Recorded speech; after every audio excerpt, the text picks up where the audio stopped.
Olha, a gente vai receber aqui um convidado especial no Contexto. Você já sabe, né? Segunda-feira, o jornalista e colunista Igor Gadelha marca presença aqui no Contexto com apurações e notícias dos bastidores. Falando agora sobre o ato de Nicolas Ferreira. O presidente Lula estava onde durante esse ato? Ô, Igor Gadelha, me conta. Boa tarde, Rafael. Boa tarde a todos que acompanham aqui o Boletim Metrópolis. Olha, o presidente Lula, enquanto estava todo tendo esse ato aí, o presidente Lula não estava no Palácio da Alvorada. Ele deixou o Palácio da Alvorada durante todo esse fim de semana e foi para o Palácio, na verdade foi para a Granja do Torto, que é a residência de campo da presidência. O presidente mora oficialmente no Palácio da Alvorada, que é ali perto do Palácio do Planalto, né, ali na beira do Lago Paranoá. Mas desde a sexta-feira, quando ele chegou da viagem a Salvador e a Maceió, ele foi direto para passar o fim de semana lá na Granja do Torto, que é um pouco mais distante de onde estava sendo realizado o protesto pelo deputado federal Nicolas Ferreira. Os auxiliares do presidente Lula negam que isso tem a ver com a preocupação dele com a segurança, mas dizem, inclusive, que o Lula costuma ir em alguns finais de semana para a Granja do Torto descansar. Mas Lula optou dessa vez aí, né, justamente nesse fim de semana do protesto do Nicolas Ferreira, de ir lá para a Granja do Torto. O Palácio do Planalto reforçou a segurança, voltou a colocar grades ali. Havia uma preocupação do Gabinete de Segurança Institucional e o fato é de que Lula preferiu, né, se manter mais distante ali do protesto do Nicolas, mas os auxiliares dele estavam ali mandando informações do tamanho, né, desse ato. Depois que caiu o raio também mandaram informações para ele, então ele acompanhou à distância esse ato do Nicolas Ferreira.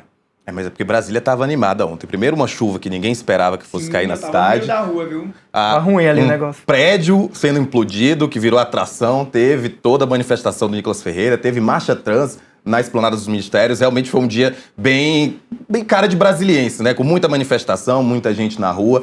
Mas vamos mudar um pouco agora, a gente já falou de Lula. Eu queria só complementar aqui, eu não sei se vocês têm tempo, acho que é importante a gente analisar um pouco esse ato, né? Por favor. Tem um ponto curioso desse ato que tem gerado, o Rafael, que é uma ciumeira ali, sobretudo no clã Bolsonaro. O Nicolas Ferreira mostrou ali, concorde-se ou não, tenha votado ou não nele, que ele tem uma capacidade de mobilização muito grande. Ele quis dar, obviamente, aquele ar messiânico, né? Vão todo mundo me seguindo, né? Tentando dar um ar de naturalidade, mas aquilo ali tudo foi muito pensado, né? Eu até passei ali por algumas regiões por onde esse protesto ia passar, ali perto do Parque Shopping. Eu vi ali que as vias estavam sendo bloqueadas, não era pela polícia, era por apoiadores do Nicolas Ferreira. Ele foi inteligente nesse ponto, foi tudo muito pensado, mas ele mostrou que tem uma capacidade de mobilização muito grande. Tanto é que políticos de vários outros estados, não só aqui do Distrito Federal, vieram para tentar tirar uma casquinha ali, postar uma foto com ele. Veio gente do Nordeste, veio gente do Sul, tentar tirar ali uma casquinha do protesto dele. Obviamente, o Nicolas usou o nome do Bolsonaro, né? Porque a liberdade de Bolsonaro era uma das pautas do protesto. Mas ele mostrou ali que ele tem uma capacidade de mobilização. E isso gerou uma ciumeira ali no clã Bolsonaro. E só não gerou uma ciumeira maior porque o Nicolas não tem 35 anos de idade, que é a idade mínima para você disputar a presidência da República. Eu até escutei ali de uma pessoa muito próxima da família Bolsonaro, dizendo assim, se o Nicolas tivesse idade para disputar a presidência da República, jamais os Bolsonaros teriam deixado ele ganhar esse protagonismo sozinho, porque ameaça, de certa forma, ali a hegemonia do ex-presidente Jair Bolsonaro, que está impedido, né, obviamente, de disputar a presidência da República, porque está inelegível e também porque está preso. A Michele Bolsonaro, ela foi uma das poucas ali da família, né, que fez ali, exaltou o ato do Nicolas, mas lembrando que a Michele tem tido ali um embate com os filhos do ex-presidente Jair Bolsonaro, né, nessa questão política. O Nicolas, como você trouxe, né, ele deixou claro que a caminhada ela era toda baseada na ideia de protestar contra a prisão que ele acredita ser injusta de Jair Bolsonaro e de outros envolvidos no 8 de janeiro. Mas aí você deixou bem claro, e a gente até tinha comentado isso mais cedo, desse poder que ele levou, saiu das redes sociais e foi pra rua. Ele mostrou que tem uma capacidade de mobilização grande. Eu acho que o Bolsonaro tem uma capacidade de mobilização ainda muito grande, o presidente Lula tem uma capacidade de mobilização reduzida, os protestos da esquerda a gente vê que não reúnem tantas pessoas assim, mas no governo eles viram ali, além dessa questão toda do Nicolas, eles viram como uma estratégia política, o governo Lula, tá? O Nicolas, ele tenta com essa manifestação reagrupar a direita e o bolsonarismo num ano eleitoral, que é importante para a estratégia da direita. Ele começa um ano, esse ano nós vamos ter eleições em outubro, Ele começa um ano fazendo uma manifestação, mostrando que tem uma capacidade de mobilização e tentando reagrupar a direita. Lembrando que a direita está muito fragmentada desde a prisão do Bolsonaro, e aí ele vem às ruas e tenta reagrupar a direita e, claro, sobre a liderança dele, né? Isso que é importante para ele, né? Reagrupar a direita no ano eleitoral é importante e mostrar que ele tem ali uma capacidade de mobilização que não é só o Bolsonaro. Ou seja, resumindo, o Nicolas tenta se mostrar como uma liderança forte na direita, capaz, inclusive, ali de concorrer com o Bolsonaro, que é hoje o maior líder da direita no Brasil. Lula é o maior líder da esquerda. Bolsonaro é o maior líder da direita. Mas o Nicolas tenta mostrar essa força. O que eu queria te perguntar em relação a isso é que a gente não viu ainda nenhuma declaração muito direta de Nicolas em relação a Flávio Bolsonaro, que é o candidato do Jair Bolsonaro para a presidência em outubro. E aí eu queria saber de você, esse ato, essa demonstração de força, quanto vai ficar mais caro, entre aspas, o apoio de Nicolas Ferreira? O que mais ele pode pedir, né, para conseguir, já que ele demonstrou com esse ato, esse poder, essa demonstração de força política? Olha, o Nicolas, na época que o Flávio Bolsonaro fez aquele autoproclamação, né, que ele se auto-anunciou como candidato, ele foi às redes sociais, elogiou ali o Flávio, mas ele também tem dado um apoio tímido, ele tá igual o Tarcísio ali, né? Ele dá um pouco mais de apoio do que o Tarcísio, mas tá com um apoio tímido. Quem conversa de perto ali com o Nicolas disse que ele via o Tarcísio de Freitas como um candidato mais competitivo para bater o Lula, né? Essa é a avaliação segundo os interlocutores do Nicolas, né? Mas com essa candidatura do Flávio parece muito consolidada. O próprio Flávio tá mostrando que, apesar de ter todas as críticas ali do Centrão, que preferia o Tarcísio, ele tá indo bem nas pesquisas e tem crescido, né? Pro Lula é melhor. O Lula tá comemorando porque ele acha que competir com o Bolsonaro é melhor porque ele reedita a campanha de 2022, é o sobrenome Bolsonaro. Isso é bom pro Flávio também, porque quem tá indo pro segundo turno, assim, o sobrenome Bolsonaro é muito forte. Então ele, naturalmente, nas pesquisas, ele vai crescer e vai pro segundo turno. O Lula acha mais fácil porque ali vai ser uma competição de Lula versus Bolsonaro novamente, apesar de não ser um Jair Bolsonaro, vai ser um Flávio Bolsonaro.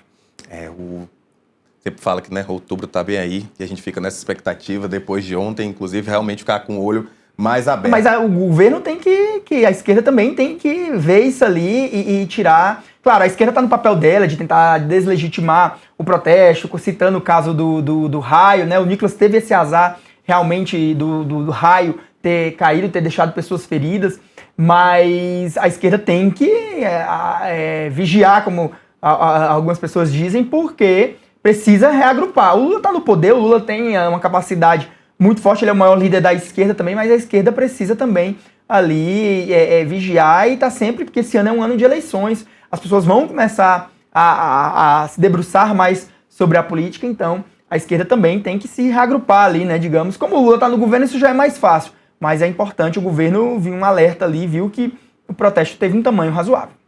É isso, vamos voltar para o caso do Banco Master, para outro assunto da sua coluna, porque essa realmente me chamou muita atenção. Eu tinha pensado sobre isso, eu pensei, você escreveu, é isso. Que o caso do Banco Master tem tirado um pouco os holofotes daquele que era o ministro mais demonizado, por assim dizer, pelo trabalho feito no Supremo Tribunal Federal. Não estou dizendo aqui sobre não é julgamento sobre o trabalho, mas o ministro Alexandre de Moraes, o ministro Alexandre de Moraes era o alvo principal, inclusive toda a trajetória política que a direita queria fazer em 2026 era justamente pensada na ideia de levar mais senadores, eleger mais senadores exatamente para que o pedido fosse feito, mas a gente está vendo agora que tem outra pessoa tomando esse papel, inclusive sendo citado até pela esquerda quando o assunto é impeachment, que é o ministro Dias Toffoli.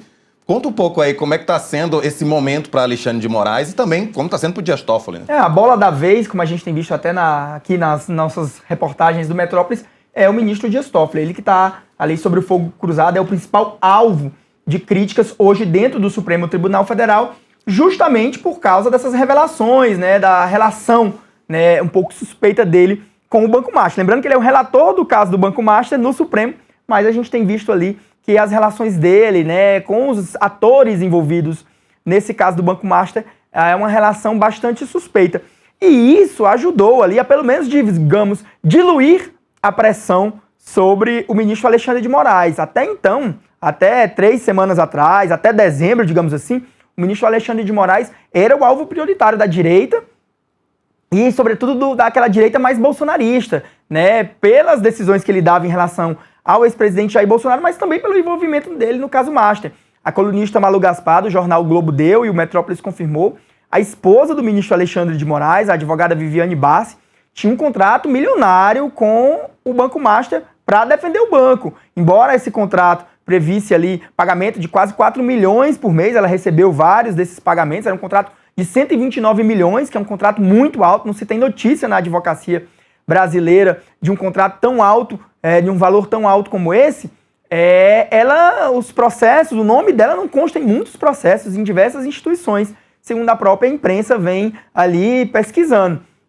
Então, Alexandre de Moraes estava no alvo pelas decisões do Bolsonaro e pelo caso Master, de repente vem o Toffoli e se torna ali o principal alvo dessas críticas. Agora, é importante ressaltar, o Toffoli ele tem uma relação muito conturbada, tanto com a direita quanto com a esquerda. O Toffoli foi um ministro escolhido pelo presidente Lula, ele já foi advogado do PT, foi advogado-geral da União também durante o governo Lula, mas ele se distanciou do Lula, né? Desde que ele autorizou tardiamente o presidente Lula a ir para o enterro do irmão do presidente Lula, Lula estava preso, pediu autorização, o Toffoli inicialmente negou, mas depois, quando autorizou, o Lula chegou tarde demais, o irmão dele já tinha sido enterrado. Então o Lula ficou com uma mágoa, né? Isso fez ele se distanciar do Toffoli, embora o Lula tenha indicado o Toffoli. Mas o Toffoli também tinha uma relação meio complicada com a direita. No governo Bolsonaro, ele chegou a se aproximar, ele foi presidente do Supremo durante o governo Bolsonaro, ele chegou a se aproximar ali do Bolsonaro, mas era sempre visto com certa desconfiança por ter sido indicado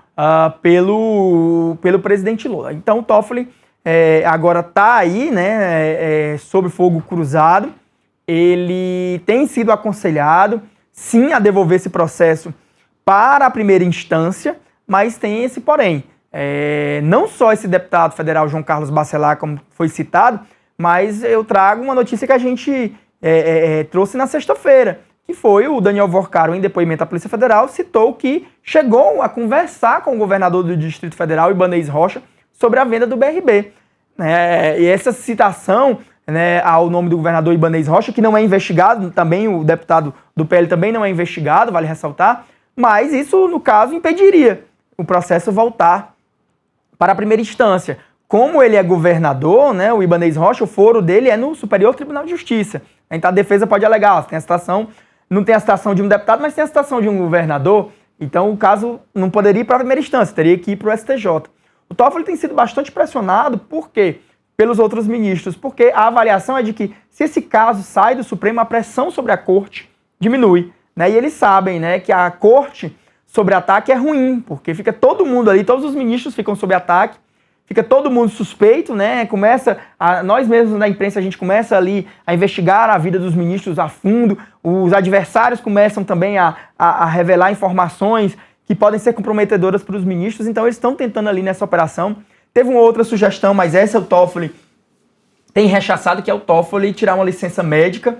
Ele tem rechaçado isso, porque essa licença também afastaria ele do caso.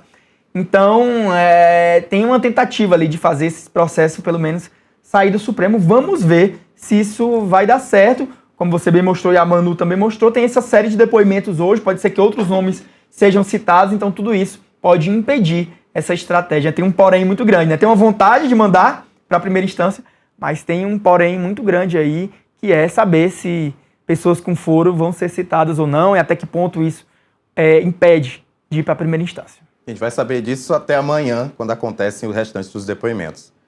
Igor, querido, muito obrigado pela tua participação aqui no Contexto. Obrigado e acessem a coluna Igor Gadelha. Exatamente. Olha, vamos falar